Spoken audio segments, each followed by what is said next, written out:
Let's assemble the Council of Geeks and let's find something else to pick apart. So this time, I want to talk about some comic books that should be made into movies, but probably never will be. I'm going to stick specifically to non-superhero comic books. I'm not talking about who should play any of these parts. I just want to stick to story. I want to talk conceptual level on this. So, I'm going to start with the biggest name, and the one that most people are going to recognize. We're going to start with the Sandman. It looked for a little while like we were going to have a backdoor into this because Gaiman himself was supposed to direct an adaptation of Death, the High Cost of Living, which is a spin-off from the Sandman. There's been no word on that, though, for years. And at this point, I'm not holding my breath on it ever happening. Had it happened and been successful, we could have gotten this. Now, I'm not so sure. There's a lot of tricky things in trying to adapt this. If you haven't read it, in short, this thing is sprawling. It is massive, but it's not a singular narrative. It's not an epic about one character.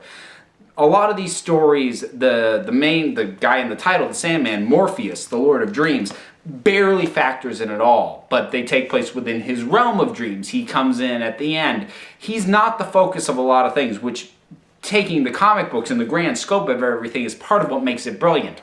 You can't do that in a film.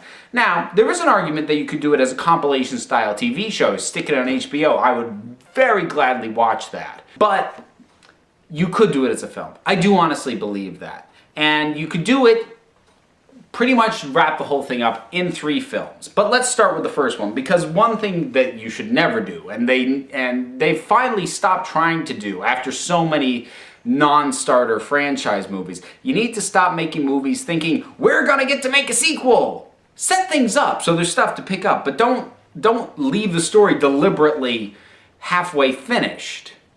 You know, learn from the Golden Compass, for God's sake. You gotta do the first one, you gotta do Preludes and Nocturnes, and you can do it pretty much straight, and actually that's your key into this whole thing. And that was Gaiman's key in to getting this thing accepted, is that it's the closest to a traditional superhero story. He's stripped of his powers, he has to gain all of his powerful objects and reclaim his realm of dreams, and that story and that journey is one that lends itself to film, and it should translate pretty cleanly. Really, the only thing I'd change is I'd swap out Dr. Destiny for the Corinthian and call it a day. Even if you don't get to do the rest, that's a fully satisfying story.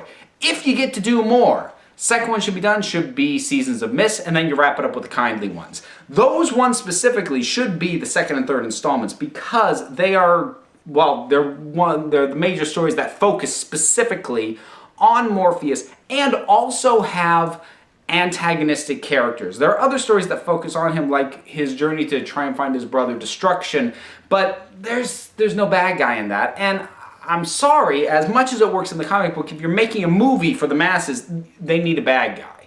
And Seasons of Mist has that, the Kindly Ones have that, and you could very easily set everything up so that it all pans out across the 3. I do think it's doable. It's just a question of whether or not Warner Brothers ever gets the balls to do it. We'll get something. We'll get this in some form eventually, just because it's too big a name. Just like eventually we were going to get Watchmen. Unfortunately, we got Watchmen. But, you know, it's going to happen sooner or later. I just hope that they do it right.